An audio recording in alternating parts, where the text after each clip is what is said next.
지난 주일 말씀에서 예수님께서 제자들에게 권능을 주셨습니다. 제자들은 나가서 귀신을 내쫓고 또 병든 자를 고치면서 복음을 전했습니다. 제자들은 기도하는 대로 이루어지는 그러한 형통함을 경험했습니다.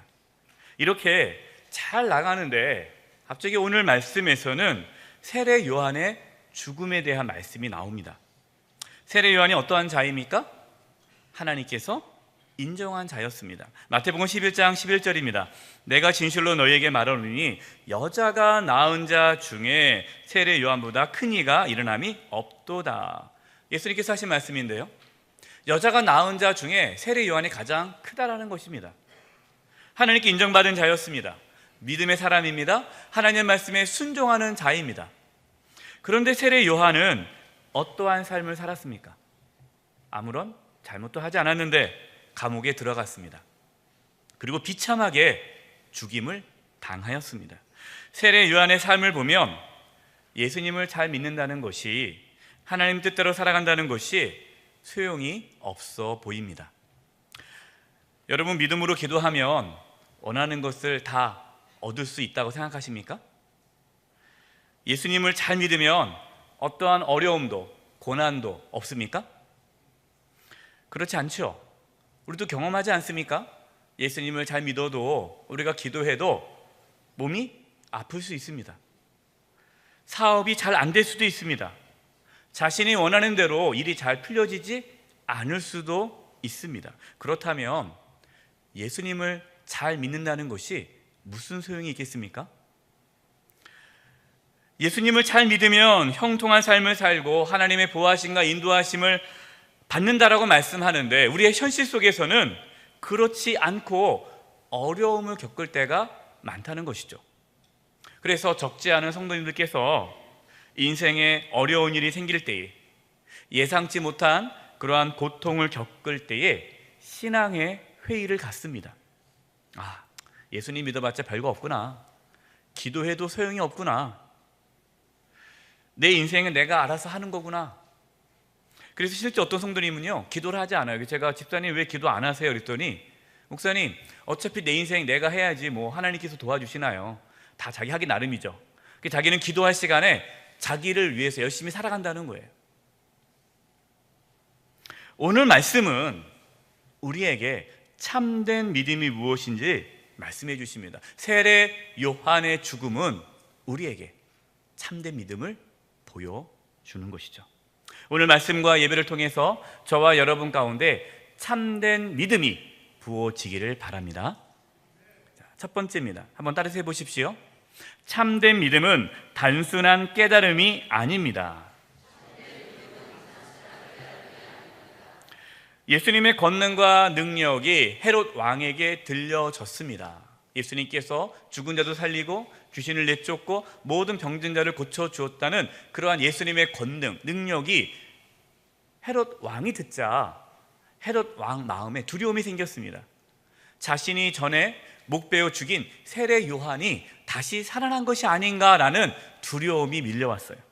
본문 14절, 16절입니다.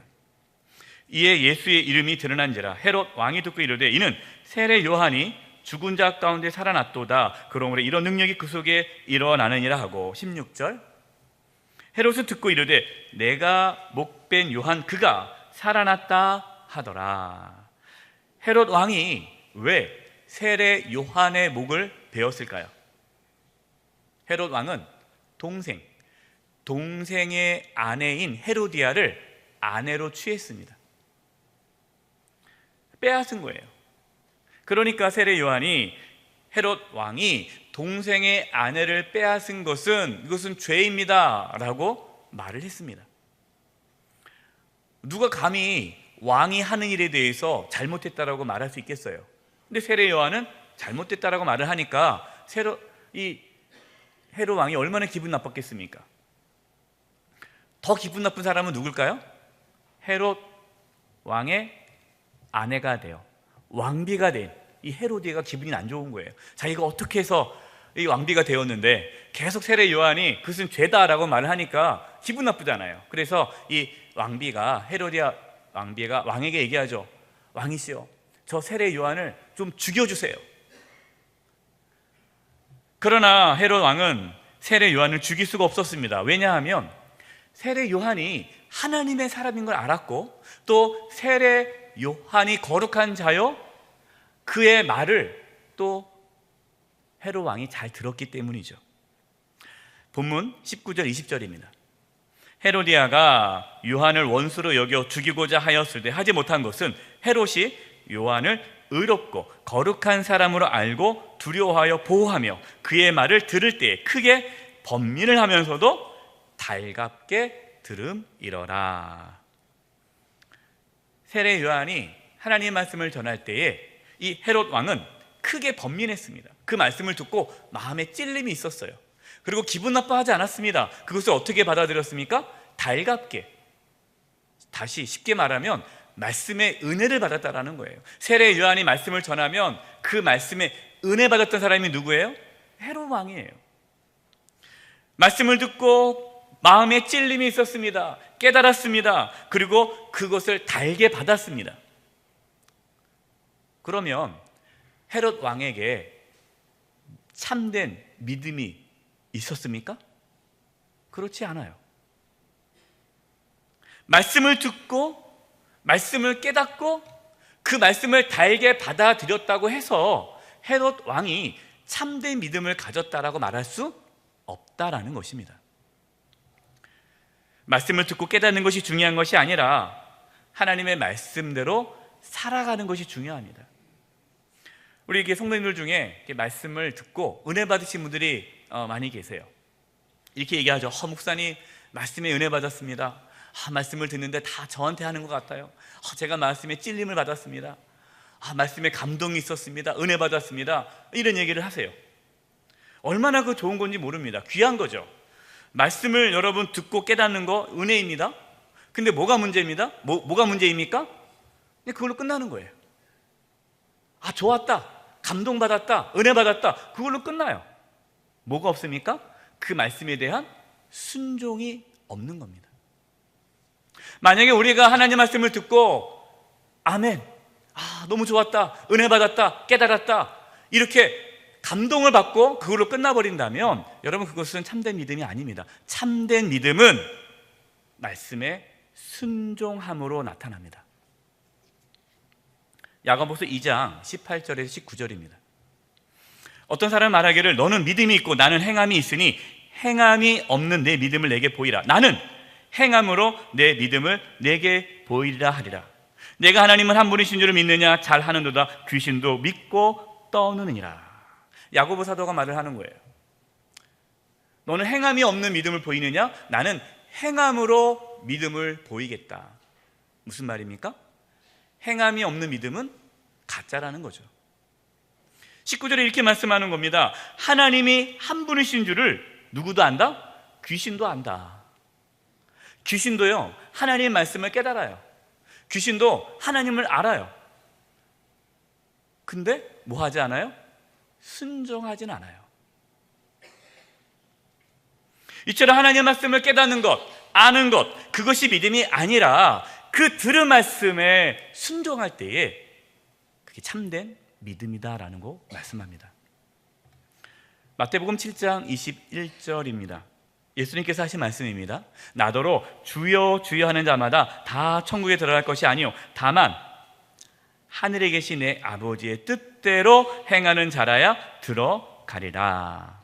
예수님께서 주여 주여 한다고 천국에 들어갈 것이 아니라 아버지의 뜻대로 행하는 자에 들어간다라고 분명히 말씀하십니다. 이 말씀은 예수님이 주님, 예수님이 주님이다라고 깨닫는 것이 중요한 건 아니라는 거예요. 예수님이 주님이라는 걸 다 깨닫죠. 그걸 아는 것이 중요한 게 아니라는 거죠. 그것을 내가 알고 내가 그것을 마음으로 받아들이는 것이 그게 믿음이 아니라 뭐가 믿음이에요? 실제적으로 나의 삶에서 예수님이 나의 주님이 되는 것이 그게 참된 믿음입니다. 예수님을 주님이라 고백은 해요. 그런데 여전히 삶은 내 마음대로 살아요. 내가 하고 싶은 대로 살아요. 내 생각대로 살아요. 내 삶의 주인이 여전히 나예요. 내가 주인이에요. 그럼 그 사람은 참된 믿음이 없는 거죠. 저와 여러분은 말씀을 듣고 끝나는 것이 아니라 그 말씀에 순종함으로 참된 믿음이 저와 여러분 가운데 있기를 간절히 바랍니다. 두 번째입니다. 한번 따라서 해보십시오. 참된 믿음은 고난에 동참하게 합니다. 이제 헤롯 왕이 생일을 맞이해서 큰 잔치를 벌입니다. 많은 대신들과 귀인들이 그 잔치에 참여하죠. 헤롯의 생일 잔치 때에 왕비 헤로디아의 딸이 춤을 춥니다. 춤을 너무 잘 추니까 헤롯 왕이 너무 기뻐가지고 이렇게 얘기를 해요. 딸아, 네가 원하는 거 뭐든지 얘기해라. 다 들어줄게. 나라의 절반이라도 주겠다. 근데 딸이 이제 엄마한테 가서 얘기합니다. 어머니, 저희 아버지 왕께서 소원을 말하라고 하는데 무슨 소원을 말을 할까요? 그러니까 이 왕비 헤로디아가 야, 좋은 기회다. 아주 끔찍한 소원을 얘기하죠. 세례 요한의 목을 달라고 해라.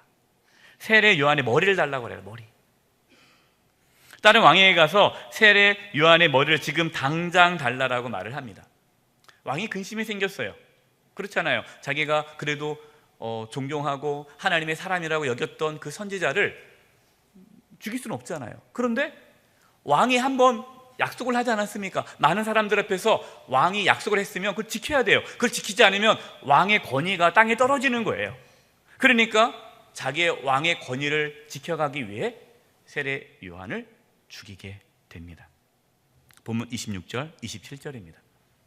왕이 심히 근심하나 자기가 맹세한 것과 그 앉은 자들로 인하여 그를 거절할 수 없는지라.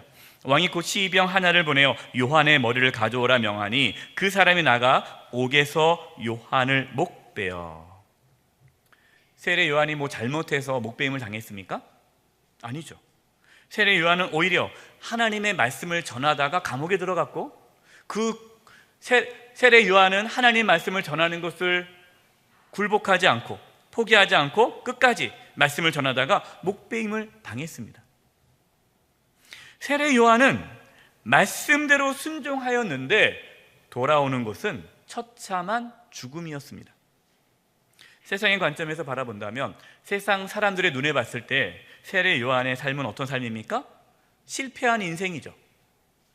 그러나 믿음의 눈으로 바라보면, 하나님의 눈으로 바라볼 때에 세례 요한은 성공한 삶을 살았습니다. 왜 그럴까요? 예수님의 고난에 동참했기 때문입니다. 제자들은 지금 예수님을 따라가고 있는데 자신들이 무슨 목적으로 따라가는지 모르는 거예요. 제자들은 지금 예수님을 따라가지만 자신의 영광을 위해, 자신을 위해 예수님을 따라가고 있습니다. 그러나 예수님은 십자가를 지기 위해, 고난을 받기 위해 지금 걸어가고 계시는 겁니다. 제자들은 예수님을 따라가는 삶이 고난의 삶임을 알아야 했습니다. 그래서 오늘 세례 요한의 고난과 죽음을 통해서 예수님을 따라가는 자의 삶이 무엇인지 저와 여러분에게 말씀하고 있습니다. 로마서 8장 17절 18절입니다. 자녀이면, 하나님의 자녀이죠.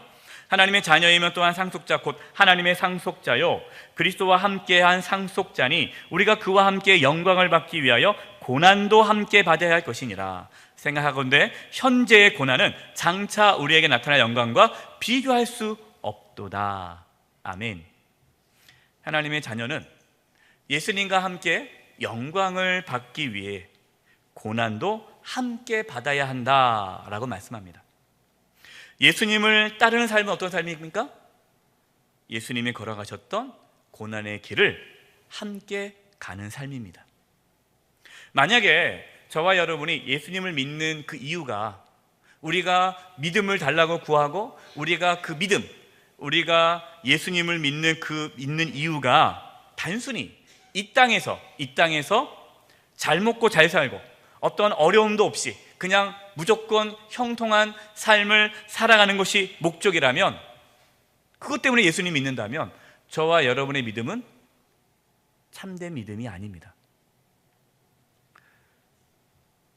또 여러분 오늘 말씀을 또 너무 심각하게 듣고 그럼 또 세례 요한처럼 감옥에 들어가서 목숨을 잃어야 참된 믿음인가 보다, 또 순교해야 되나 보다, 또 그렇게 생각할 필요는 없어요. 그러나 분명한 사실은 예수님을 믿고 따른다면 고난을 받을 수밖에 없습니다. 디모데후서 3장 12절입니다. 같이 한번 읽어보겠습니다. 시작. 무릇 그리스도 예수 안에서 경건하게 살고자 하는 자는 박해를 받으리라. 경건하게, 정말 우리가 예수님을 진심으로 믿고 따른다면 박해를 받을 수밖에 없다는 거예요.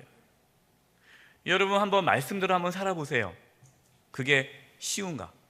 어렵습니다. 손해봅니다. 세상은 손해보지 말라고 하잖아요. 그런데 말씀은 뭐라고 말씀합니까? 내 원수를 사랑하라. 원수가 누구예요? 나를 괴롭히는 자예요. 나를 힘들게 한 자입니다. 나에게 손해를 끼친 자예요. 그런데 그런 사람은 어떻게 하라는 겁니까? 용서하고 사랑하고 더 나아가 그에게 뭘 주라는 거예요. 우리가 이제 이렇게 추석 연휴 때 모이다 보면 가족 중에 좀 불화가 많이 있어요. 가족 중에 불화가 왜 생기는 거예요? 가족 중에 좀 뺀질거리는 가족이 있잖아요. 예를 들어서 음식을 만들려고 하면 좀 빠지고, 또 가족끼리 뭔가 짐을 져야 되는데 거기에 대해서 좀 안 하려고 그러고, 그러니까 이제 왜 자꾸만 우리만 더 고생하냐, 왜 우리만 이렇게 손해보느냐, 이것이 이제 막 있으니까 추석 끝나고 나면은 가정 불화가 많아요. 근데 하나님은 뭐라고 말씀하시는 거예요? 그렇게 손해보지 않으려고 그러고 늘 이렇게 피해만 주는 가족을 위해서 뭐 하라? 더 희생하라. 더 주라는 거예요. 예수님을 믿지 않는 가족들에게, 친척들에게 이번 추석 때 한번 예수님 전해보세요. 좋은 소리 들을까요? 못 들을까요? 좋은 소리 못 들어요. 그러니까 우리는 어떻게 합니까? 그냥 평화를 위해서, 내가 괜히 그냥 이렇게 나쁜 소리 듣고 싶지 않으니까 그냥 믿지 않는 가족들에게 예수님 믿으란 말을 안 해요. 우리는 이 땅에서 편하게 어려움 없이 살기 위해 우리는 그걸 선택하는 거죠. 그러나 참된 믿음은 말씀에 순종하다 보면 나에게 고난이 찾아올 수 있다는 거예요. 그럼 그 고난을 피하지 않고 그 고난을 기꺼이 받아들일 수 있게 해주는 것이 참된 믿음이다라고 말씀하십니다. 저와 여러분에게 참된 믿음이 있어서 예수님을 따라 고난의 길을 걸어갈 수 있는 은혜가 있기를 간절히 바랍니다. 마지막 세 번째입니다. 한번 따라서 해보십시오. 참된 믿음은 하나님의 뜻을 이루어 갑니다. 17절 18절입니다. 전에 헤롯이 자기가 동생 빌립의 아내 헤로디아에게 장가든 고로 이 여자를 위하여 사람을 보내어 요한을 잡아 옥에 가두었으니 이는 요한이 헤롯에게 말하되 동생의 아내를 취한 것이 옳지 않다 하였습니다. 세례 요한이 감옥에 들어가고 죽임을 당하는 고난을 당한 이유, 그 이유는 자신의 잘못이 아니라 하나님의 뜻을 이루는 삶을 살아갔기 때문입니다. 우리는 여기서 하나의 중요한 사실을 기억해야 됩니다. 아까 우리가 고난을 받는 삶, 고난의 삶이 주님을 따르는 삶이라고 말씀을 드렸는데, 단순히 고난을 받는 것이 예수님을 따르는 것이 아닙니다. 무조건 고난받는 그것이 내가 참된 믿음의 길을 걸어가는 것이 아니에요. 어떤 사람은 그냥 고난 자체를 의미를 둬요. 그래서 고행하는 분들이 있어요. 고행. 자기 몸을 힘들게 하는 거죠. 그게 예수님의 고난에 동참한다고 생각하는데, 여러분, 이것은 잘못된 겁니다. 또 어떤 성도님들은 자신이 잘못해가지고 고통을 당해요. 자신의 잘못된 선택, 자신이 잘못한 그 결과로 인한 고통이 찾아오는데 그 고통을 예수님의 고난에 동참한다고 말하시는 분이 있는데, 여러분, 이것은 잘못된 거죠. 내가 잘못해서 어떠한 고통이 찾아온다면 그걸 빨리 고쳐야 돼요. 내 잘못을 고쳐야 돼요. 어떤 분들은 술을 많이 드시고 담배 피면서 건강관리를 잘 안 합니다. 그래서 병에 걸렸어요. 근데 그 병에 걸린 걸 뭐라고 해요? 내가 예수님의 고난에 동참한다. 여러분, 이것은 잘못된 거죠. 건강관리를 하셔야 됩니다. 내가 욕심 때문에, 내가 잘못된 판단으로 인해서 그러한 재정적인 어려움이 생겼다면 그걸 고쳐야죠. 고난 받는 것 자체가 의미 있는 것이 아니라 왜 고난을 받느냐? 이것을 살펴보아야 합니다. 여러분이 어떤 고난을 당했습니까? 고통이 있습니까? 그러면 내가 왜 이러한 고통과 고난을 당하는지를 살펴봐야 돼요. 예수님께서 왜 고난 당하셨습니까? 하나님의 뜻을 이루기 위해서입니다. 하나님의 뜻이 무엇입니까? 저와 여러분을 살리는 거예요. 구원하는 거예요. 저와 여러분을 살리기 위해 예수님께서 십자가의 길, 그 고난의 길을 걸으신 겁니다. 세례 요한은 편하게 살 수 있었어요. 세례 요한은 예수님이 활동하기 전에 이미 사람들에게 많은 인기가 있었습니다. 오늘 말씀에도 나오잖아요. 헤롯 왕도 세례 요한을 존귀한 자로 여겼습니다.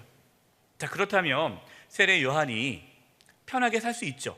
어느 정도 타협하고 어느 정도 이렇게 주고받고 하면서 자신의 어떠한 자리를 지킬 수 있었어요.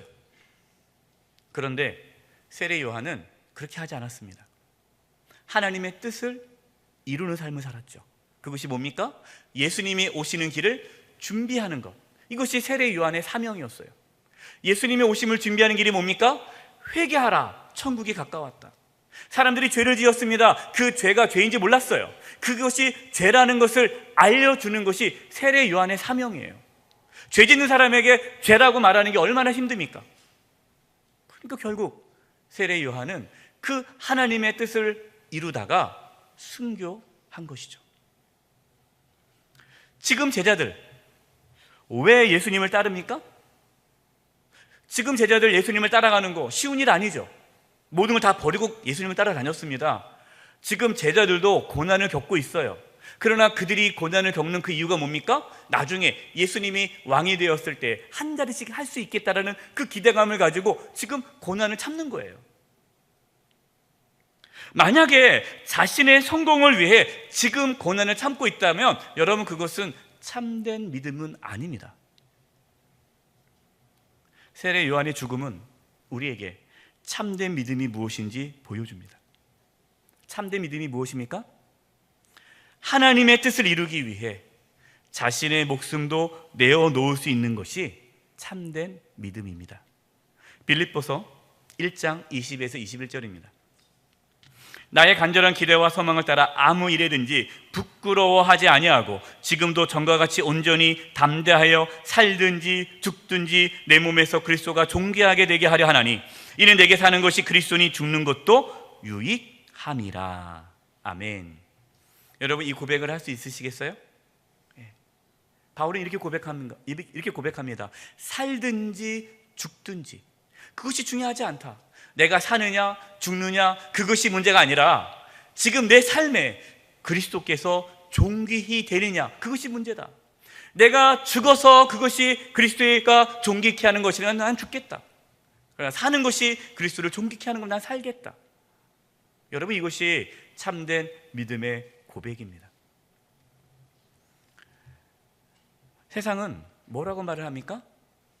사는 게 중요하다고 말을 하죠. 성공하는 게 중요하다고 합니다. 그래서 우리의 신앙도 그렇게 변질되어 있어요. 그래서 신앙생활 잘하면 무조건 잘 된다고 생각하는 거예요. 물론 여러분, 우리가 참된 믿음을 갖고 있을 때 또 하나님께서 승리하는 삶을 살게도 합니다. 풍성한 삶을 살게도 합니다. 사도행전 2장에 보면 베드로가 성령이 충만해서 복음을 전할 때 무려 3,000명이 회개하고 돌아왔어요. 이것은 풍성한 열매죠.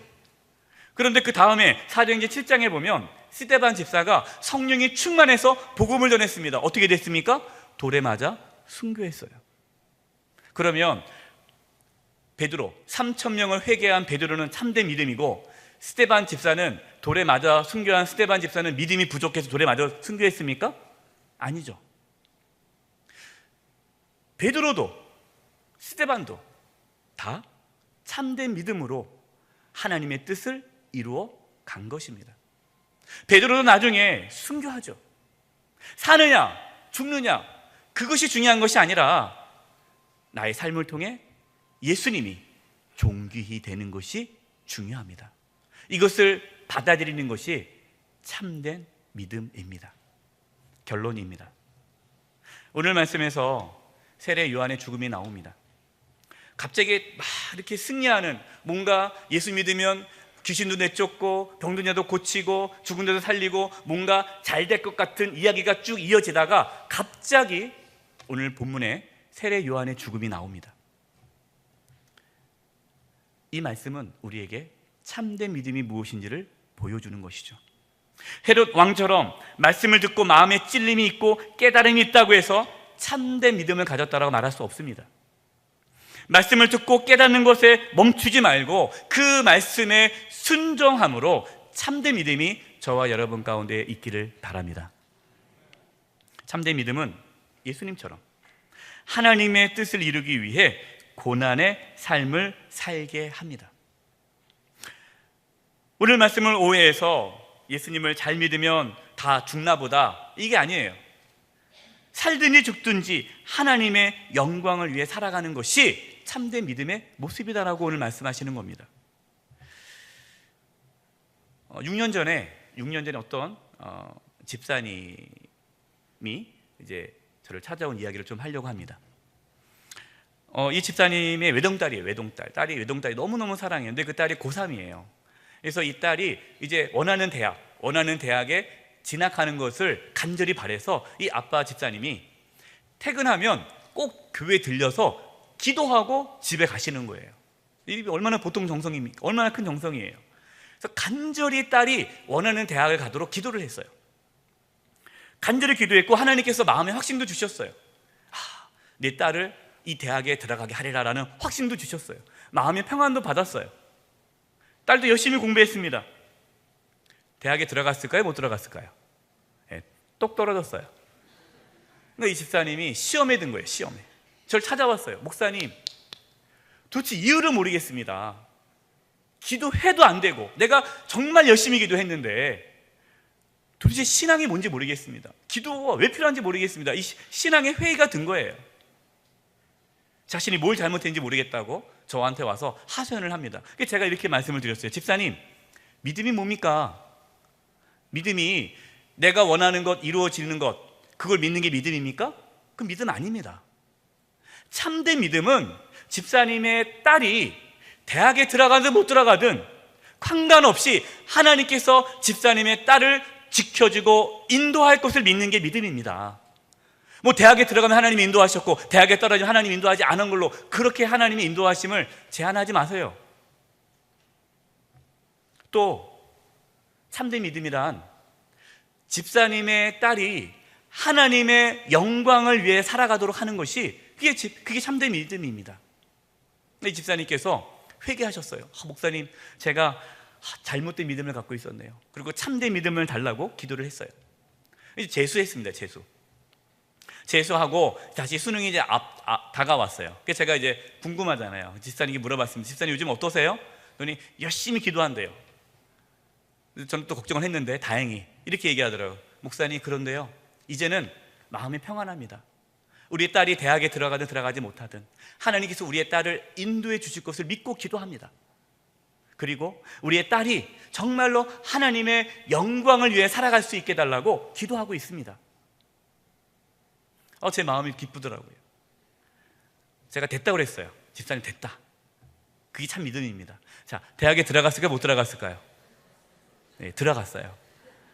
대학에 들어가서 4년 동안 우수한 성적으로 장학금도 받고 공부해서 이제 유학 간다고 연락이 왔습니다. 바로 이것이 참된 믿음입니다. 바울이 고백했던 것처럼 살든지 죽든지 오직 내 삶에 예수님이 존귀히 되기를 바라는 그 마음이 참된 믿음입니다. 이 참된 믿음이 저와 여러분 가운데 부어지기를 간절히 기도드립니다. 기도하겠습니다. 하나님, 저희들에게 참된 믿음을 부어주셔서 살든지 죽든지 오직 주님만 존귀 여기는 삶을 살게 하여 주시옵소서. 예수님의 이름으로 기도드립니다. 아멘.